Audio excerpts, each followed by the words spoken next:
Welcome back to Talking ELT, the easiest place to learn about the big issues in language teaching. Today, we're continuing our theme of compassion-based language education. I'm joined, as before, by Professor Sarah Mercer, author of our new book titled Compassion-Based Language Education, and by Charlotte Rance, a senior professional development consultant.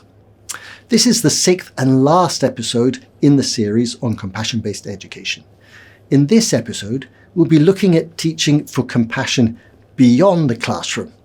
This takes us down some really interesting discussions around global citizenship, compassion for people we don't know, and compassion for the planet we live on. When you talk about the importance of developing compassion for others as part of this teaching for compassion, part of that is about modelling compassionate behaviours. Are there other ways that teachers might approach this area of developing the compassion for others among their students? Yeah, so in the book I was overwhelmed by options of how to go about this. I literally there was such a range of ways of doing this that I didn't know, I literally felt spoiled for choice. So I just settled on a couple of examples to just illustrate how it can be done. And that was looking at things like global citizenship education is a great way of looking at in what way we are interconnected with others, in what ways we share a responsibility for what happens to people in very faraway places, in what ways their lives are connected to our lives. But also looking locally, what's happening in our local communities, what issues in our local communities maybe we can address, that we can use our language classroom to think about and talk about and work about these. Looking at topics that come up in the course books and looking at ways that we can maybe put a different lens on that, where we can put a more compassionate lens on it. Thinking about different ways of how people, if you're talking about, I don't know, there was in one of the groups that I was talking with the other day, they were looking at coffee and how coffee is made. And then we talked about chasing back the storyline of, okay, how coffee is made, but who collects the coffee beans? What do those families look like? Where do they live? What do they do on a daily basis? And so on and so on. And thinking about beyond ourselves, but thinking compassionately about other people and their lives and what it looks like and where that comes from. And issues, for example, of social justice. So I think I think people who are interested in social justice would be surprised to discover that compassion-based language education, for me, has a lot of overlap. It's maybe just driven by a slightly different perspective. It's driven by a perspective of common humanity, about caring and for all humanity, but with this criticality.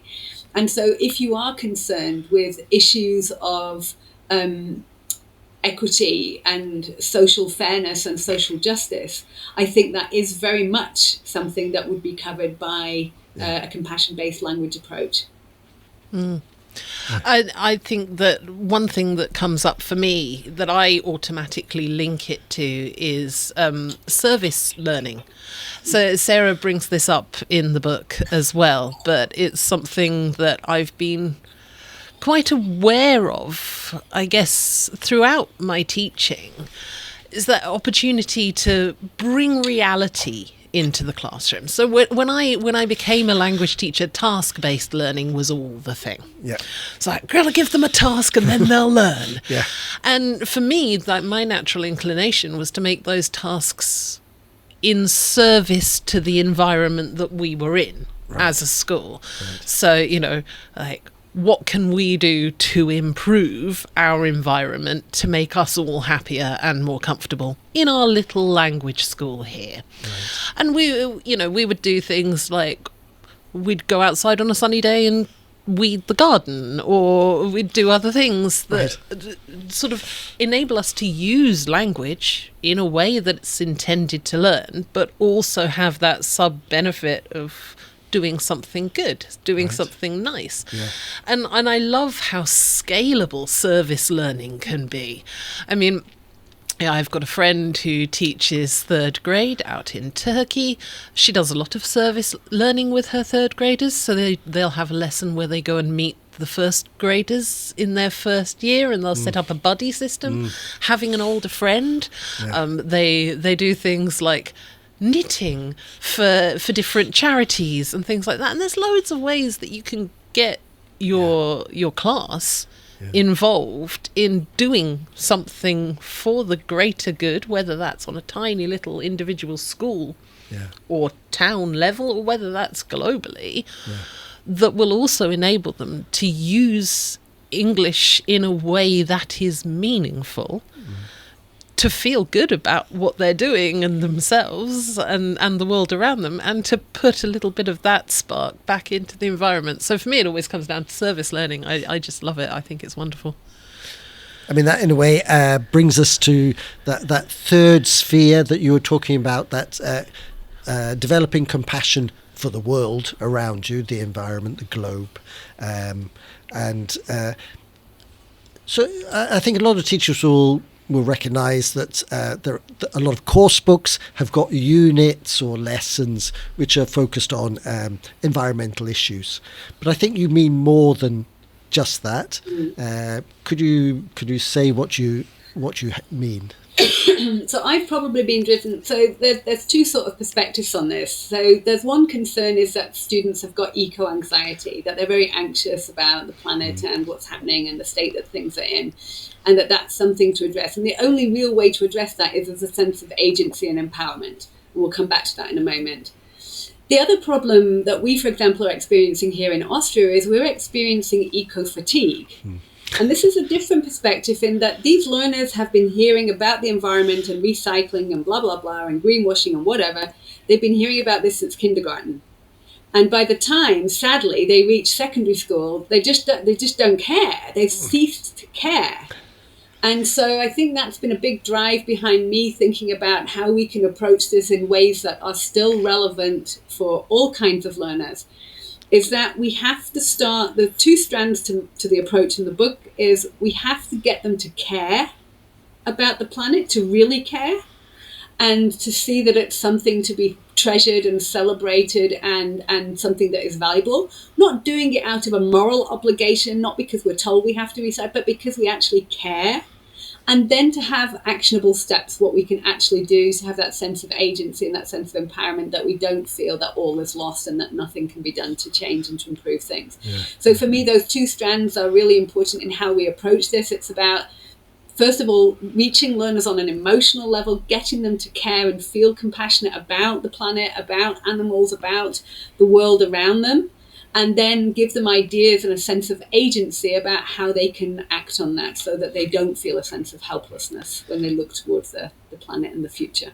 Yeah, I think that's such an interesting point, because I think I know from a perspective of course development that we often work with that assumption that, of course, young people care about the planet, and therefore just to focus on lessons around the language for that is pushing against an open door. But I can see what you're saying, that when you've had that since kindergarten, that after a while you may start to get tired of it. Yeah, I think that's not me. That's not my door, by the way. Okay. Not me, it's not the door, it's not the post. Right. I think that's true. I think that for me it's about the fact that if we're going to care about something and be compassionate about it and want to take action, we have to have empathy for it. So if we, the compassion-based principle is about having empathy for whatever it is that is the focus of our care, and then being critical about that, and then being empowered to take action and do something about it. And if we apply that then to eco-literacy, it's about knowledge about things that we do and actions we can take, but it's about having that empathy and that caring and that social criticality as well. And then we can take action based on that. Okay. It isn't easy, but if we seriously want to empower the next generation, I think they need to still care enough about it and feel that it's something that can be changed, that there is something that they can take action on. Okay, so it's that empathy, criticality, action, agency. Yeah. Dynamic. Charlotte, is this something that you've found with teachers around the world?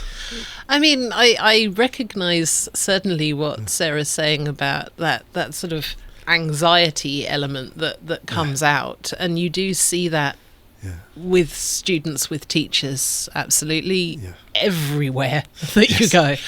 And in certain places more than others, because for some, the reality is right there on the doorstep, more so than it is for others. Yes.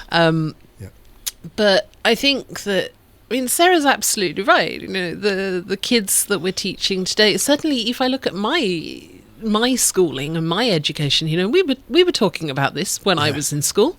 Yes. Well, these words and phrases that we hear were in our lexicon in those days.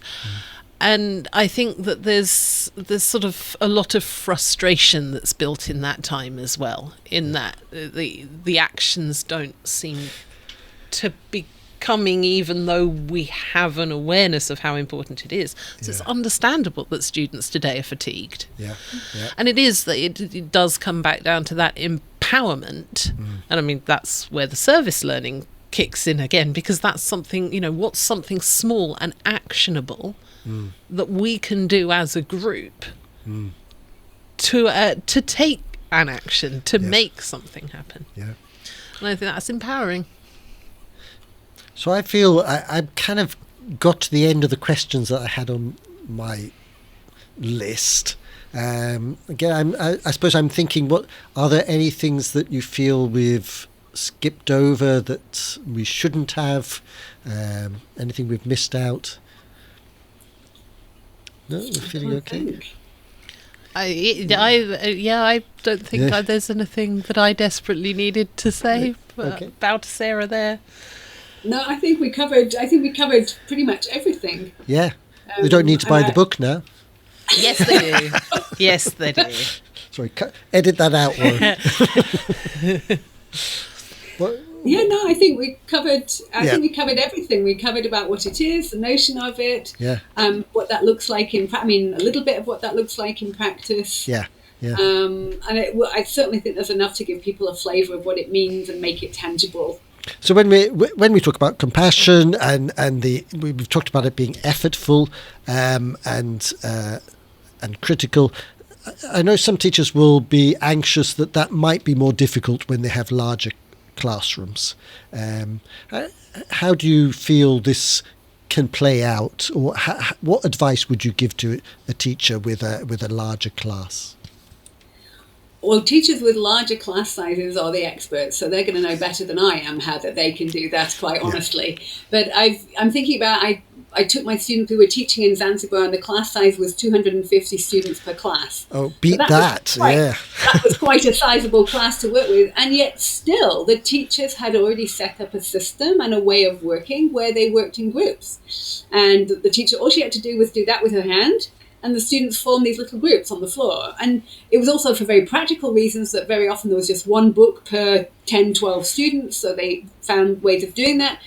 And she would go around the room and she would talk to the different student groups. She would have students take leadership roles within the group. She would have students working with one group, would then work and help another if they finished early. So this was in a class where we had 250 kids. And this teacher was exemplifying beautifully how she was getting group work and pair work. And these were kids that were sat on the floor. They had no desks. Most of them didn't have pens and paper. And she had got them working in groups and groups working with each other and pairs working beautifully in a way that I wouldn't even have been able to imagine. Yes. So I think teachers will know their own groups and how they can enact that. It's part of the reason that this is difficult, in that there is no prescriptive, do it like this and it will work for everybody. Yeah. Rather, these are guiding ideas and principles, and the teacher as the expert in their own classroom will say, okay, this is what I think it means for me. This is how I'm going to try and make it work in my classroom. Yeah. And then they will maybe talk with somebody else. We'll have a conversation. They'll say, you know what, I've got a new idea. I'm going to try something a little bit different. Because it's about, we all grow as teachers constantly. We try out new things. We try out new way of doing things. And so my hope with the book is that it will inspire people with a bit of inspiration and ideas and a sense of identity of, I am a compassion-based educator. That matters to me. That's who I want to see myself as. And they will be the expert in their classroom in ways that is authentic to them and for their learners. And they will find ways to enact that in ways that, like I say with this teacher in Zanzibar, ways I couldn't even have imagined. Wonderful. That, I was going to summarise it, but you summarised it so beautifully. I can't even summarise your summary. It's, but I think, there's so much truth in what you say that there are rarely teaching formulae that it is that so often. There's such variety in classrooms and students, in humans, that it's very much responding to that context, to your students, and knowing what it works. But it's the goal which matters. Yeah, I think it's this guiding lens and principle, and how you enact that. It has to be ways that are authentic for you. So this teacher that I talked about in Zanzibar and how she enacted her teaching in the group work might not work for another teacher. No. But for her and for her learners, she developed the system and this routine, and it was just beautiful to watch how she managed 250 kids doing group work with no problem whatsoever. Fantastic. I think we've really taken this subject apart. I think it's certainly for me, I feel a lot clearer about what it's about, and if I were a teacher in the classroom, what I would be trying out next. So thank you so much, both of you. Thank you very much, Sarah, for sharing the thoughts behind the book. And also thank you, Charlotte, for talking about experience of working with teachers around the world as well. It's been great. Thank you. Thank you very much. Thanks for listening to this episode of Talking ELT, the easiest place to learn about the big issues in language teaching. This is the last in the series on compassion-based language education. To find out more about Sarah's book on compassion-based language education, see the link in the episode description. Don't forget to like and subscribe if you want to learn more about this issue and others like it. See you in the next series.